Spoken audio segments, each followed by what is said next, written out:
Om Swastiastu. Baik, perkenalkan nama saya Niwayan Eva Dwiyanti, NIM 21186206023. Baik, di sini saya akan menjelaskan tentang sistem organ pada tubuh manusia melalui audio visual. Sistem organ pada manusia. Tubuh manusia mempunyai cara yang unik untuk mempertahankan kondisi stabilnya berbagai perubahan lingkungan internal dan eksternal tubuh yang dapat mempengaruhi kondisi. Gangguan terhadap homeostasi dapat mempengaruhi semua sistem organ. Sistem organ pada tubuh manusia terbagi menjadi beberapa sistem, di antaranya yang pertama ada sistem pencernaan, yang kedua sistem respirasi, yang ketiga sistem ekskresi, yang keempat sistem kardiovaskular, yang kelima sistem endokrin, yang keenam ada sistem reproduksi, dan yang ketujuh sistem saraf. Diawali dari sistem pernapasan atau sistem respirasi, yaitu suatu bentuk dari karunia Tuhan yang memberikan oksigen untuk pernapasan dan bertahan hidup. Sistem pernapasan ini berfungsi untuk mengambil oksigen dan mengeluarkan karbon dioksida.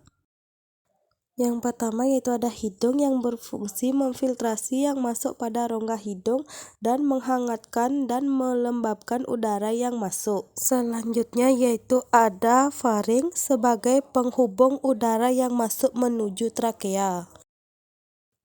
Selanjutnya yaitu ada laring berfungsi sebagai protektor mencegah objek yang masuk ke dalam trakea. Selanjutnya yaitu ada trakea sebagai jalan masuknya udara dari laring ke bronkus. Selanjutnya bronkus yaitu memfiltrasi udara yang masuk dari trakea menuju bronchioles. Selanjutnya yaitu ada bronchioles yaitu pengaturan air udara yang masuk. Dan yang terakhir yaitu ada alveolus yaitu sebagai tempat pertukaran oksigen dan karbon dioksida. Nah, kemudian pada sistem ini udara yang dihirup akan masuk melalui hidung, kemudian di faring, lalu ke laring. Selanjutnya udara diteruskan ke trakea dan bercabang menjadi dua bronkus. Bronkus tersebut bercabang lagi membentuk bronchioles dan akhirnya bermuara di alveoli sebagai tempat terjadinya pertukaran gas melalui difusi.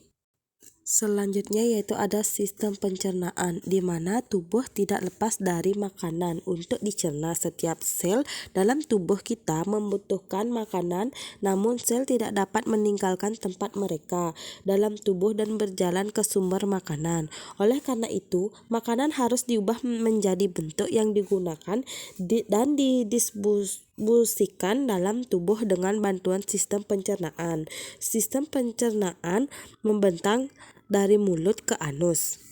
Organ sistem pencernaan meliputi mulut, faring, esofagus, lambung, usus halus, usus besar, dan anus. Adapun dari organ aksesorinya yaitu ada gigi, lidah, kelenjar, saliva, kantung empedu, hati, dan pankreas.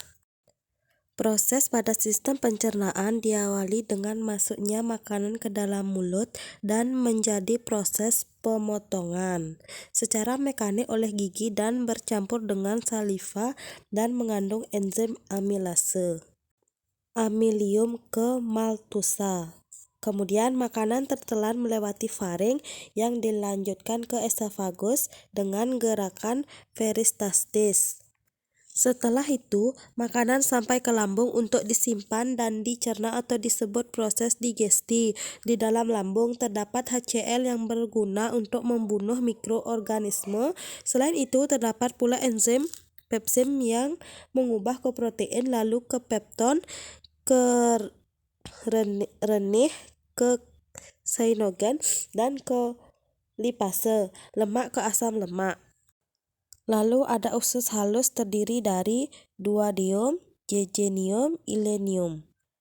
Pada proses ini terjadi penyerapan zat-zat yang digunakan sel tubuh, kemudian sisa makanan masuk ke usus besar untuk penyerapan air yang masih ada pada makanan. Sisa makanan tersebut diuraikan dengan bantuan bakteri E. coli, kemudian timbullah ingin buang air besar dan terbentuklah feses yang keluar melalui anus.